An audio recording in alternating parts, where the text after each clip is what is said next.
By the 1760s, William Brown had a number of businesses: a carpenter's shop in which furniture was made for neighboring colonists, a ferry that transported people and goods back and forth across the South River to Annapolis, and a tavern where people could spend the night, eat, drink, and play games.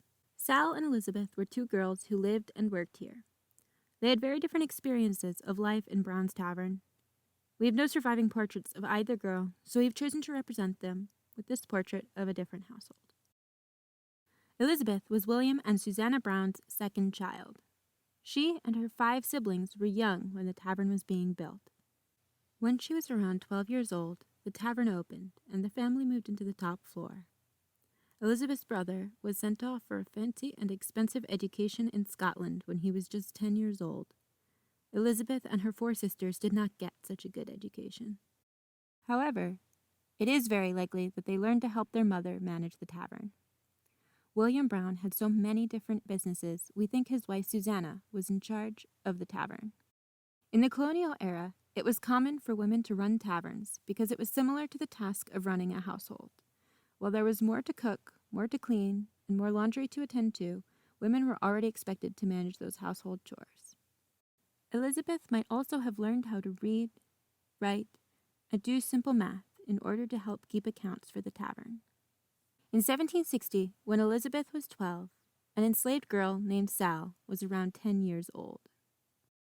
She was sold away from her mother to William Brown and was forced to work in his tavern. William Brown forced many enslaved people to work at his tavern, carpentry shop, and ferry. These enslaved people included Jacob, Harry, Samson, Delilah, Jem, Bet, and Osborne.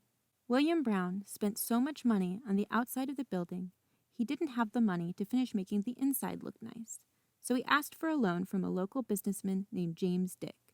James Dick gave him a 500-pound loan, a large sum of money. However, if Brown failed to pay back the loan, James Dick would take Brown's land, the tavern, the furniture in it, and 4 of the enslaved people working there, including Sall. Sall was only 15 when this deal was made. William Brown viewed her as his property and did not consider her as a person close in age to his own daughter.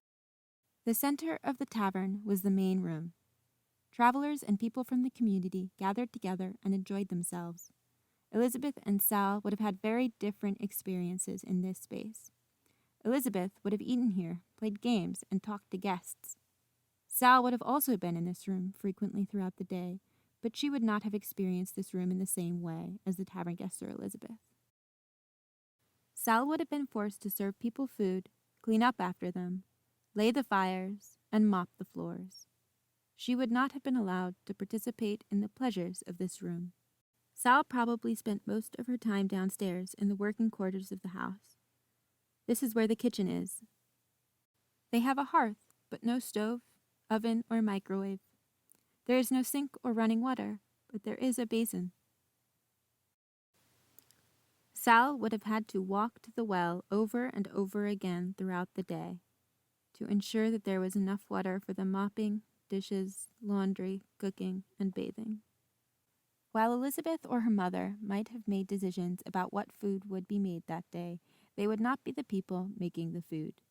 We don't know who did most of the cooking, but Sall certainly helped, and when she was old enough, she may have been forced to do all the cooking for Brown's family of 7, all the enslaved people working in the house, and all the tavern guests.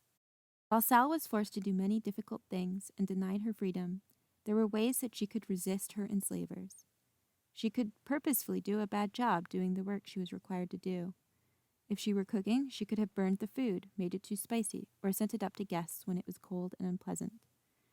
Enslaved people made many choices about how to resist their oppressors. They had to be careful to do things that wouldn't get them in too much trouble. There was always the threat of violence, so they took calculated risks.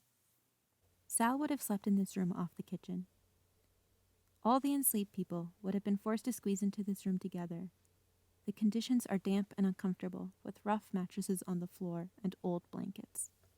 Elizabeth had much different sleeping arrangements.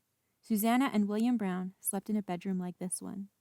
The curtains around the bed are made of an expensive material, and the space looks clean and comfortable. In her early years, Elizabeth would likely have slept in her parents' bedchamber in a crib like this one. As she grew older, she would have slept in a bed in a room with her sisters. Both Sall and Elizabeth were similar in age and grew up in the same household, but their experiences of life in the tavern were very different. As they grew up, their lives continued to be different.